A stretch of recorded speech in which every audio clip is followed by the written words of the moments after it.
Bonsoir à tous. Une annonce pour vous signaler la rencontre littéraire qui débute à l'instant à l'Espace Bar. N'hésitez pas à venir nous y rejoindre pour rencontrer, pour écouter notre invité du jour, Grégoire Delacour. Grégoire Delacour, on le connaît depuis surtout La liste de ses envies, qui était son deuxième roman paru il y a un an. Grégoire Delacour, bonjour. Bonjour. Merci d'être parmi nous. Alors, l'écrivain de famille, c'était le titre du premier roman paru chez Lattès. J'ai envie de dire l'écrivain de famille que vous avez été et devenu écrivain tout court, troisième roman paru aujourd'hui. Regardez, le titre, c'est la première chose qu'on regarde. Alors, regardez, observez les gens, les choses. Est-ce votre moteur de vie, votre moteur d'envie, que ce soit dans votre vie actuelle d'écrivain ou dans votre vie précédente de publicitaire? Je dirais que c'est les deux. Moi, je suis un mateur, pas amateur. J'adore regarder. Voilà. Quand j'étais en pension, j'adorais regarder à travers les grilles ce qui se passait dehors. Quand j'étais chez moi, j'adorais regarder par la fenêtre ce qui se passait dehors. Vers 18 ans, je passais des heures dans le café à regarder des filles qui passaient devant. Non. Mais j'adore regarder le monde parce que je ne comprends pas tout et je me gave d'images comme ça. Donc oui, ça fait partie de moi. Et puis dans mon métier d'homme de réclame, je regarde les gens, les consommateurs, les gens, et j'essaie de les mettre en relation avec des produits au travers de mes mots. Donc le regard fait absolument partie intégrante de moi. Alors il y a regarder, puis aujourd'hui il y a écrire, transmettre à travers vos histoires, et puis avec ce troisième roman, on découvre que parmi vos envies, eh bien, il y a les gros seins. Alors ça, c'est pas que aujourd'hui, ça date de très très longtemps. Votre maman? C'est bon, ma pauvre maman, je sais pas, je regardais pas, elle avait pas de sein, elle avait de l'amour. Oui, enfin c'est surtout pour le roman en fait. Je suis parti de l'idée que mon personnage aimait les gros seins comme beaucoup d'hommes et de femmes apparemment, vu le nombre de femmes qui refont leurs seins pour en avoir des plus importants. Donc il y a quand même quelque chose autour de ça dans notre société qui est important, qui date de, je n'invente pas, de la peinture, des statues qu'on a retrouvées même africaines il y a 2000 ans. Le sein est au cœur, je crois que c'est la chose, l'attribut sexuel le plus visible en fait dans le monde. Le cinéma l'a montré, la pub l'a montré, les magazines l'ont montré, la peinture, la musique, les rêves. Donc oui, donc je trouvais ça amusant d'avoir un personnage qui aime les gros seins.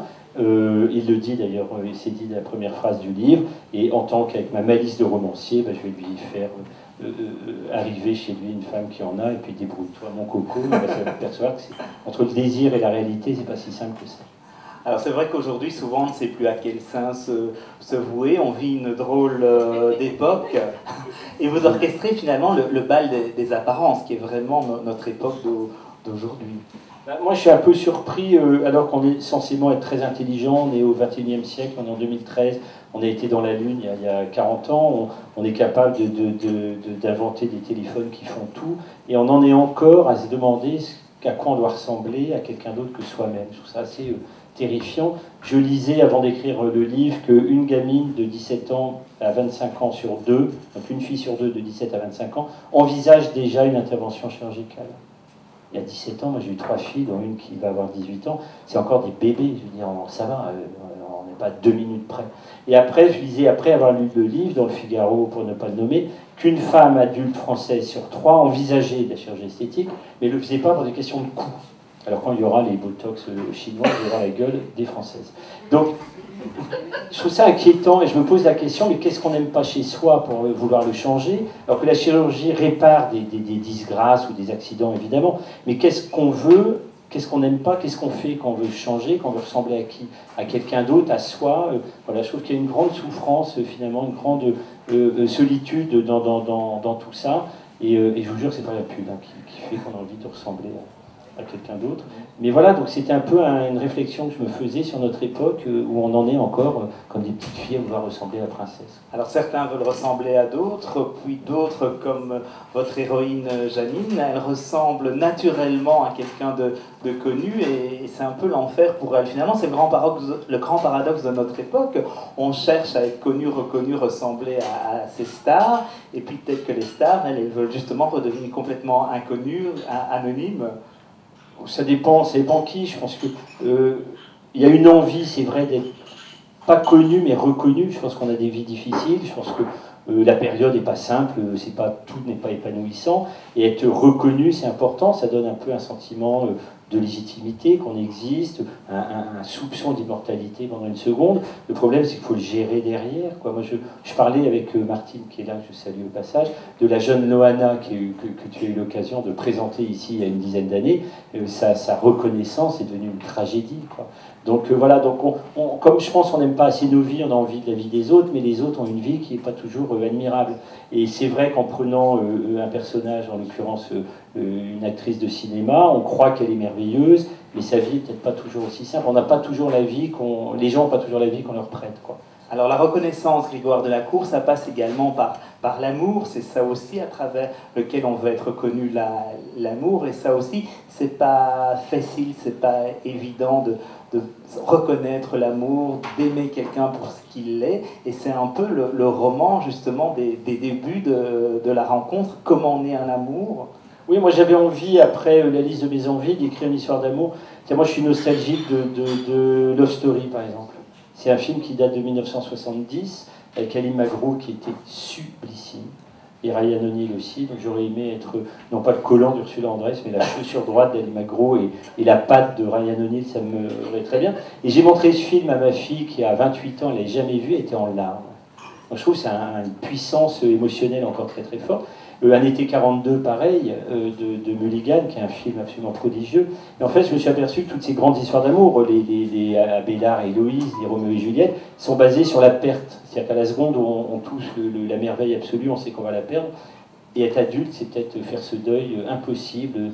On est des gens profondément inconsolables de quelque chose. Donc j'avais envie de retourner à l'origine de qu'est-ce qui fait qu'un garçon et une fille, à un moment, ils vont s'aimer dans une histoire d'amour, et forcément, à la seconde où ils l'ont, ça peut pas durer.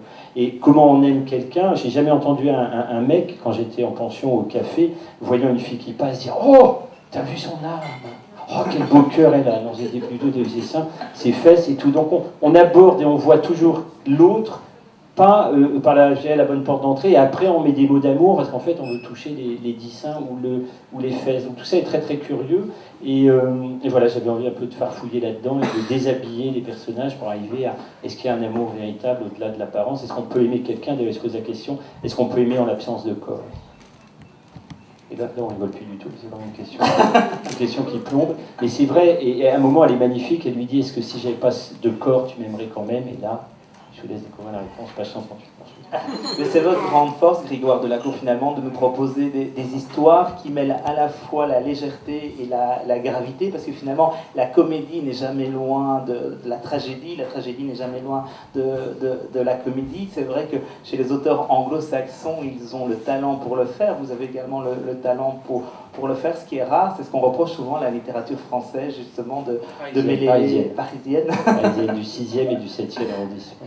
Vous voyez, de parvenir à mêler la légèreté et la gravité. Moi j'aime bien, j'ai été élevé à la comédie américaine, les Lubitsch, tout ça, c'est ça, les Capra, c'est chaud et froid, la vie elle est salée et sucrée. J'adorais les cinémas italiens, les nouveaux monstres, où ils sont capables des pires horreurs, parce qu'ils le font avec élégance et espièglerie.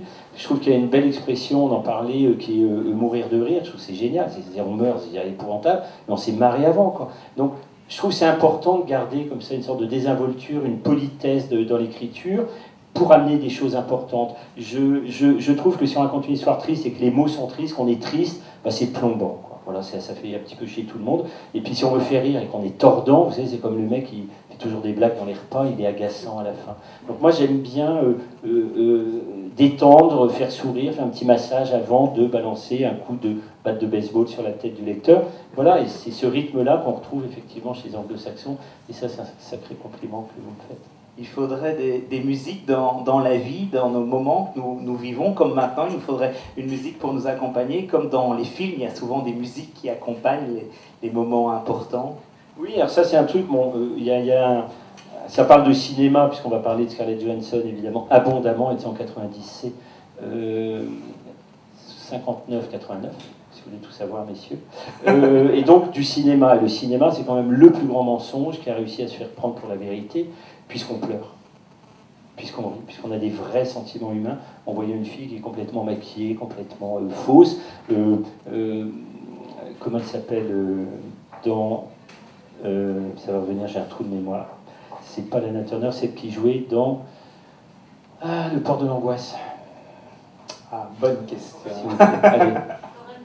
Lorraine Bacall avait des seins importants au cinéma et pas du tout dans la vie, donc c'est drôle. Donc des milliers d'hommes ont fantasmé sur cette femme qui était plate comme une limande.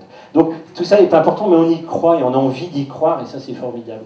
Donc à un moment, le héros, il essaie de lui dire qu'il l'aime, enfin il ne sait même pas s'il l'aime, il a envie de lui dire des choses, mais les mots n'y arrivent pas, et il se dit c'est dommage qu'il n'y ait pas de musique comme au cinéma, parce que tout d'un coup, quand vous mettez un homme qui regarde une femme avec un certain type de musique, bah, il l'aime, un autre musique, il la désire, un autre musique, il va la violer, un autre, il va la tuer, alors, il n'y a plus besoin de parler. C'est extrêmement confortable, le cinéma. Donc c'est un sublime mensonge, et il regrette ça. Et c'est vrai que dans la vie, on aurait parfois une musique pour dire quelque chose à quelqu'un, comme le cinéma, ce serait extraordinaire. Souvent, il y a quand même des musiques qui nous accompagnent par hasard à la radio. Est-ce qu'aujourd'hui, ce sont nos repères? Est-ce que c'est pour ça aussi qu'il y a beaucoup de références à des films, vous en avez fait, à la musique, qui sont finalement nos repères d'aujourd'hui, nos Madeleines de Proust? Oui. Voilà. Oui. Non, en fait, on m'a dit, ah, vous citez des chansons, vous citez des trucs. Bah ouais. Moi, j'adore mon époque. Je suis un écrivain de l'époque. Je trouve qu'on vit une époque géniale. Je trouve que en 70, quand on a Romy Schneider comme icône de femme, c'est Romy Schneider, elle fume dans les bagnoles et les enfants dont je faisais partie dégueulent et s'étouffent à l'arrière. Les parents ricanent en disant tiens, il n'a pas du bébé. Alors que c'est la gitane et la royale, la cool menthol, et que personne pense ouvrir la fenêtre. C'est une époque. Ça veut dire c'est pas t'aimes pas aller en vacances. C'est non, papa, je suis malade. Donc si on remet pas l'époque, les sentiments, on les ressent pas. Quand on fait dire à un personnage je t'aime, moi je suis très perturbé de ne pas savoir dans certains livres à quelle époque on est. Est-ce qu'on est en 1994, en 2002? Est-ce qu'on est. Voilà, c'est comme un. S'il y avait des corps, mais je sais pas, on serait des fantômes de nos vies, et on est nourri par ce qu'on entend, par ce qui existe autour de nous, par les chansons, par l'actualité. Je pense qu'un gamin qui dit à une fille, un gamin de 25 ans qui dit à une fille de 24 ans ou 26 ans, je t'aime en 89, en plein sida, c'est pas les mêmes mots que de dire je t'aime en 1240 ou en 2013. Donc le contexte, il est extrêmement important parce que ce gamin devient courageux, etc. Et on peut pas, dans un roman, enfin moi j'ai pas envie de pas être dans mon époque. J'ai pas d'histoire intemporelle. Voilà. C'est bien, c'est aujourd'hui, et qu'on doit aussi, quand on écrit, investiguer, provoquer, donner des coups de pied dans l'époque. Là, c'est l'histoire de l'illusion, des mensonges de soi-même, des apparences qui m'énervent, et c'est un truc de l'époque. Et tant qu'on ira dans ce sens-là, il ne faut pas se plaindre après. Voilà. Avec la difficulté de dire les choses, vous l'avez dit, quand on rencontre quelqu'un, les mots nous échappent parfois. Quand on est romancier, c'est plus facile parce que vous pouvez jouer avec les mots. En tout cas, décider comment l'autre va ressentir les mots, parce que les mots, finalement, ils peuvent nous construire comme ils peuvent nous anéantir. Les mots sont comme des armes. Les mots sont des armes. D'ailleurs, sont des armes. On voit tous les... Je me souviens d'un truc terrible, c'est quand il y a eu le sida, pour juste en reparler, ça me revient, l'extrême droite française ne savait pas le nommer, il n'y avait pas de nom pour les malades. Donc il n'y avait pas de nom, donc il y a eu une négation du truc, et M. Le Pen a essayé d'appeler ça les sidaïques, si vous vous souvenez. Et pour mettre une connotation horrible. Alors après on a cherché les sidéens, puis ça plaisait à personne, on avait dit les malades du sida. Donc c'est incroyable qu'on n'arrive pas à nommer, donc quelque chose, on le nie, et puis quand on veut le nommer, on veut le flinguer. Et je crois que dans la vie, on n'utilise pas forcément bien les mots, même souvent pas bien, et de moins en moins à cause de la technologie aujourd'hui. Moi j'ai un banquier à la BNP, donc c'est une banque qui fait beaucoup de pognon sur notre dos, et le mien en particulier. Il est banquier, c'est quand même pas l'épicier du coin qui me dit viens vite, il y a une promo sur la tomate. Il gère l'argent de mon entreprise, enfin de l'agence dont je m'occupe. Il m'envoie un mail, Bio, chez qui est arrivé Gd. Alors j'ai compris que Bio, BJR, ça veut dire bonjour. Chez qui est arrivé, ça je ne sais pas comment j'ai compris. Et Gd, c'est CDT, ça veut dire cordialement. Le mec est banquier, Bio, chez qui est arrivé Gd. Putain, je sais pas ce qu'il dit à sa femme quand il veut lui dire je t'aime, il va faire bouh. Mais c'est. Voilà, donc on ne prend plus la politesse d'écrire aux gens, de parler aux gens. Et la technologie d'aujourd'hui nous a fait changer notre rapport à l'autre. Moi, je vois les gamins, tu baises en deux lettres à une fille de 15 ans. Tu baises. C'est comme ça qu'on doit parler. On n'a plus le temps du désir, du chocolat et de la fleur avant. Bon, peut-être qu'il le fait après. Mais je trouve que le langage est un reflet de nous et qu'on a moins de mots, on a moins la politesse de l'écriture, même de la parole, et je trouve ça super triste. Et c'est un sujet qui est dans tous mes livres. Et c'est vrai qu'une phrase de travers peut tuer. Il y a des gens qui ont tué. On tue, il y a un type, il dit j'ai donné un couteau, pourquoi il m'a mal regardé. Un regard, c'est une parole hein, de travers. Et il faut faire vachement gaffe à ce qu'on dit ou ce qu'on dit pas. L'antidote à cela, et on en manque énormément aujourd'hui, c'est la poésie. Oui, je crois que la poésie, c'est un truc qui est assez beau quand même. Alors pas tous, parce qu'il y a eu quand même des couillons qui nous ont emmerdés avec des trucs du Parnasse, des trucs hyper prétentieux, parce qu'ils ne savaient pas très bien ce qu'ils voulaient dire, donc ils ont mis des mots que personne ne connaissait, essayer de faire des rimes, et puis tout ça nous embêtait depuis l'école. Et puis il y a quand même des poètes qui savent dire des choses, donc la poésie, c'est l'art de trouver les bons mots dans le bon ordre pour dire quelque chose d'autre que les mots eux-mêmes. C'est-à-dire tout d'un coup, ça réenchante le monde, ça réémerveille les choses. Et moi, je me souvenais je lisais beaucoup de poésie à 20 ans, parce que je voulais être grand, mince, brun, avec des cheveux longs, c'est une sorte de petit radigué, comme ça, un petit truc. Ça n'a pas du tout été ce qui m'a été donné, mais bon. Et je lisais énormément de poésie, parce que je trouvais que c'était super intelligent. Je lisais un sondage l'autre jour, qui a eu un test génial. Ils ont demandé à un type d'aborder 100 femmes.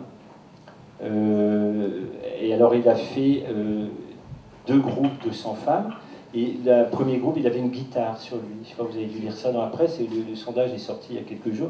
Et donc avec sa guitare dans le dos, le couillon, hein, il va aborder 100 femmes. Le but c'est d'obtenir un téléphone de cette femme. 37 ont donné son téléphone parce qu'il a une guitare. C'est quand même dingue. C'est-à-dire qu'un mec qui a une guitare, c'est un gentil mec, on lui donne son téléphone.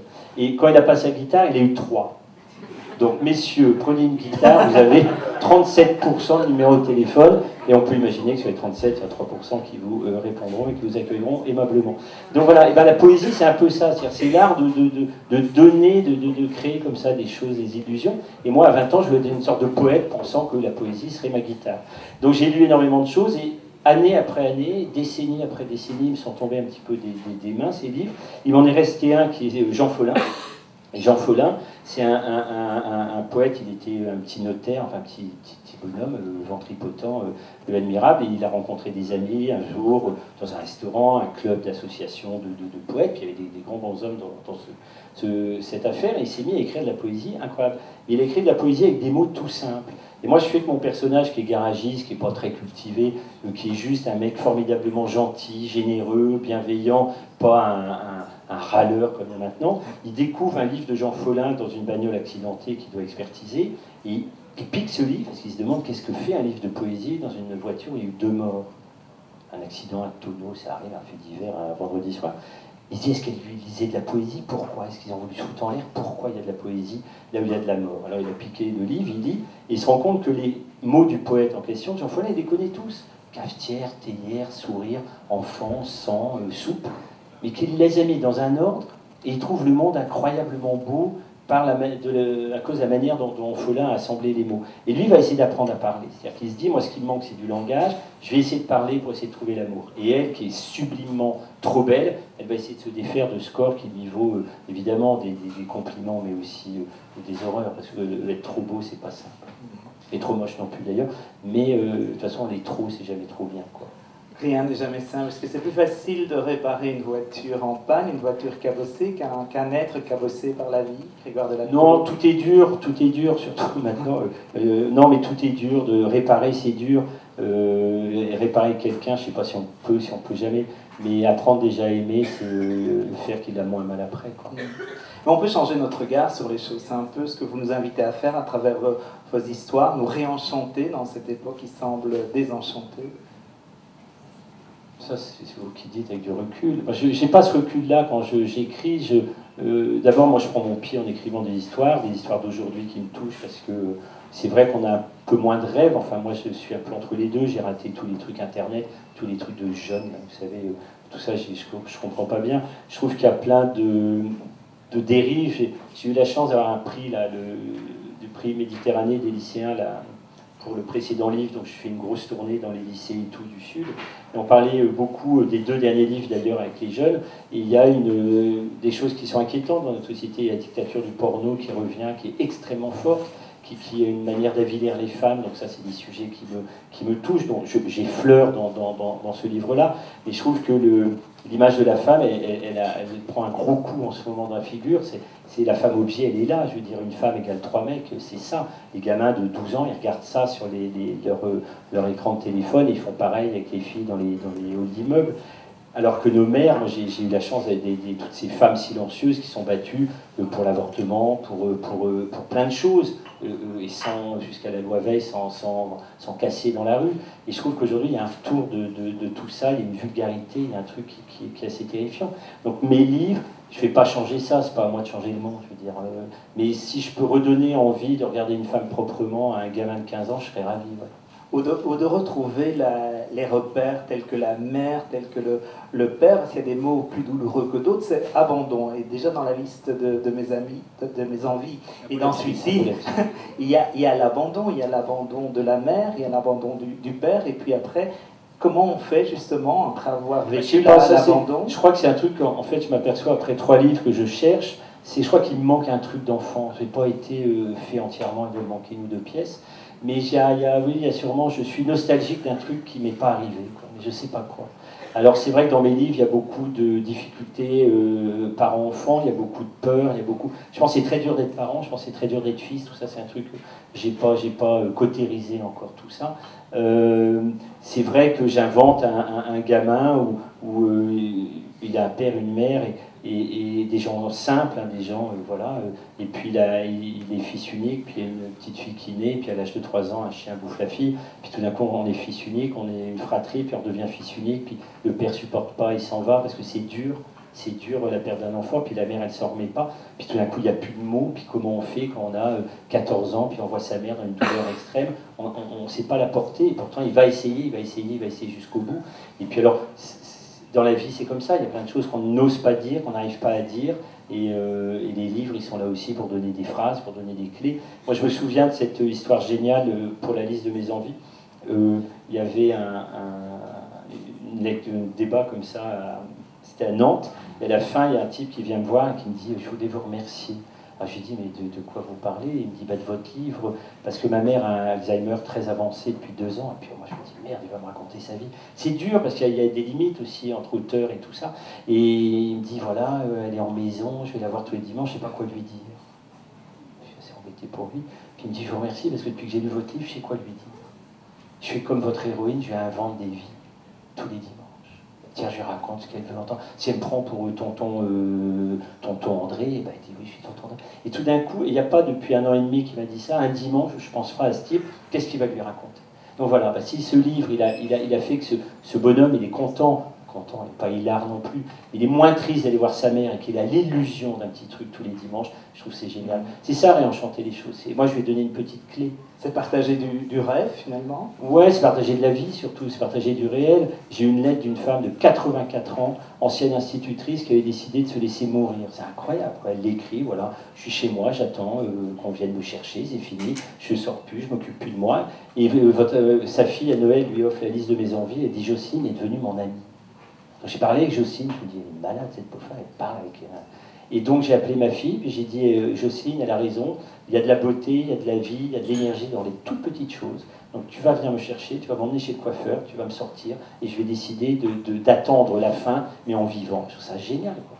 C'est finalement... Et c'est des cadeaux extraordinaires quand il y a ça, mais elle me fait autant de cadeaux en m'écrivant ça, à la main, cette dame, avec une écriture lisible et admirable, que moi j'ai avec ce livre. Donc c'est ça, je crois que c'est le cadeau des livres, c'est le cadeau de l'art en général, c'est quand on ramène un peu de vie ici, maintenant.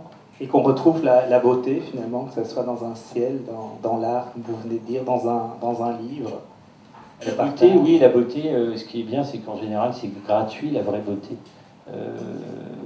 Et qu'il faut en profiter, il faut la savourer, quoi. C'est beau, la beauté, je disais ça, mais il faut prendre le temps de la regarder, quoi. Elle embellit nos vies, elle est là pour ça, je veux dire, arrêtons de tout saloper. C'est pour ça, à un moment donné, pour terminer, vous dites dans le roman, la vie est un cycle, le cycle du don, on reçoit, on donne. Et aujourd'hui, vous avez décidé de donner à travers les histoires que vous nous racontez. Bah, je donne parce que j'ai beaucoup reçu, je donne des livres parce que j'ai eu la chance d'avoir beaucoup de livres. Moi, je suis parti pour des raisons difficiles, très très tôt en pension, et donc j'étais petit, j'avais un an d'avance. Je me suis retrouvé à 10 ans dans une pension, il y avait des grands gaillards, ça a été... parce qu'à 11 ans, entre 10 et 11 ans, il y a parfois plus de différence qu'entre 20 et 40, puis ça fait des mecs une taille de plus, donc j'étais le petit con, quoi. Et c'était très dur, c'était une période dure, les gamins peuvent être très très durs entre eux, et mon père a eu la délicatesse, ou alors il a fait tomber par hasard un livre dans ma valise, puis j'ai aimé ça, et puis chaque dimanche soir, pardon, quand on partait pour le lundi matin, il m'en mettait un autre. Donc j'ai vraiment beaucoup de bonheur à pouvoir lire à l'époque où un enfant se dit tiens, ça fait quoi d'être sous un train ou par une fenêtre, et les livres ils m'ont montré ces beautés-là. Et aujourd'hui, si je peux rendre hommage bien des années plus tard aux auteurs que j'ai aimés, d'ailleurs il y a toujours un livre dans mes livres, parce que je rends toujours hommage à un livre qui a compté pour moi dans mes livres, c'était Que ma joie demeure de Giono dans le premier, Belle du Seigneur dans le deuxième, et Follin, l'ensemble de son travail dans le troisième. Et c'est important les livres, il faut lire, il faut que nos gamins lisent, et il faut lire que ce soit, alors je suis désolé pour les libraires sur des tablettes, des trucs, je m'en fous, il faut qu'on lise des livres, il faut qu'on parle des livres, c'est hyper important. Et aujourd'hui, il y a les livres de Grégoire Delacour pour partager son émotion, sa beauté, ces histoires qui nous réenchantent. Grégoire Delacour, merci d'avoir été parmi nous et d'en parler si bien, car c'est pas toujours évident de parler des livres que l'on a écrits. Donc la première chose qu'on regarde, le troisième roman paru chez Jean-Claude Lattès par vous, Grégoire Delacour, un très grand merci. Merci à vous.